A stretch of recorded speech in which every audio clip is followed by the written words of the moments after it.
Hello and welcome back. We have another cylinder in device for us today. This is one that I've been meaning to do for a while, not had hold of one to try. This is the Avocet ATK, as shows on the front there, 3-star British standard. These have keys like this. As you can see, the bitting is pretty decent. Any that I've actually seen, I actually have another key over here as well. This is a different key. As you see, the bitting again is still pretty good. It has some highs in there to block you from the picking. I'm going to choose this one. It's a bit more radical.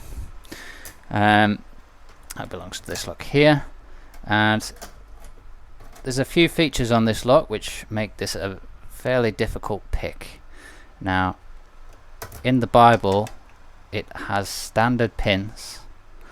And when you get a 3-star lock with standard pins in it, you know it's got to have something else. So indeed it does. Here's another one for the other key here, and you will see it has trap pins here. And it's different to the type where the trap pins are on the bottom. In my opinion, this is actually easier than when the trap pins are on the bottom there. They use a similar trap pin style to their other lock, which is the ABS dimple lock. They also share these trap pins with ERA Fortress cylinder and Federal Iron Guard, etc. I'm not a big fan of them because if you're going to pick this lock, there is quite a large chance for you to damage these trap pins while trying to pick them or get them stuck. I know it's a problem with the ABS cylinder. Some people have been having problems with them as well as myself. About them getting stuck or jammed. This cylinder also has a locking cam, which is also featured on the ABS cylinders, and Ultian cylinders I believe has it in a different way, but it has this same sort of cam. And what that means is if you try to snap this lock or to pull the core, this cam will lock itself and you'll not be able to manipulate the cam then through the front of the lock to open the door. And that also means it carries a feature of, if you're going to pick this lock, even though it's a key on both sides, this cam will not turn. Even though you turn the cylinder, the cam will not turn. So we have to pick up that cam ourselves manually, and we're going to do that. I'm going to show you as well how to do that at what point as well. So as I mentioned before, it's just standard pins for the first part of this pick, but by no means does that mean it's a simple pick. I do struggle a little bit with this, and I'm not going to lie, every YouTuber who picks locks pretty much makes sure that they can pick the lock a few times over before they make a video on it, and I have done so with this, but still, you know, it's not a simple pick. So we're going to try and get through that. Hopefully with this camera angle you can see, and my hands are not too much in the way. Let's go for it. We're going in the clockwise direction, and not too much feedback, to be honest, on this lock, so I can't really talk you through what's going on. I hit one at the back, and then I hit pin 2, which gives us a nice click.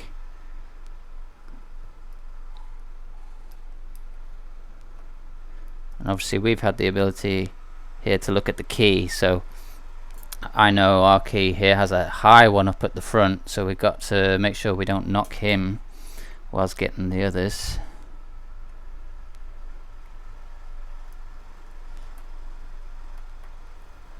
And I'm just feeling through the pins with medium tension.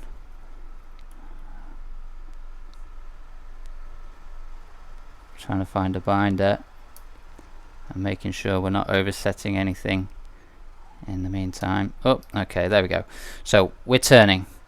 Now that's picked from the standard pins there. It's this point now, as close as we can get to resetting the lock. That's where we need to push a plunger in at the back.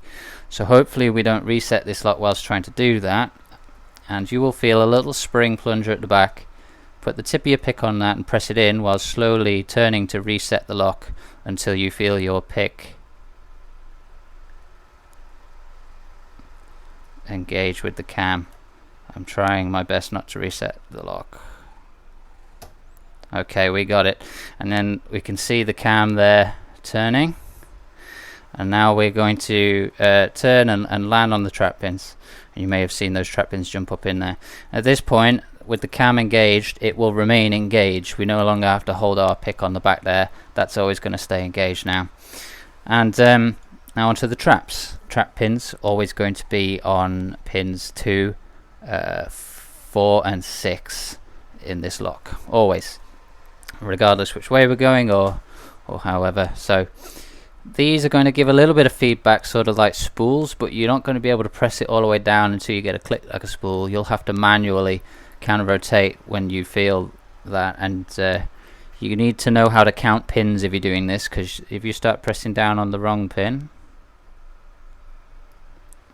then you're going to lose your others.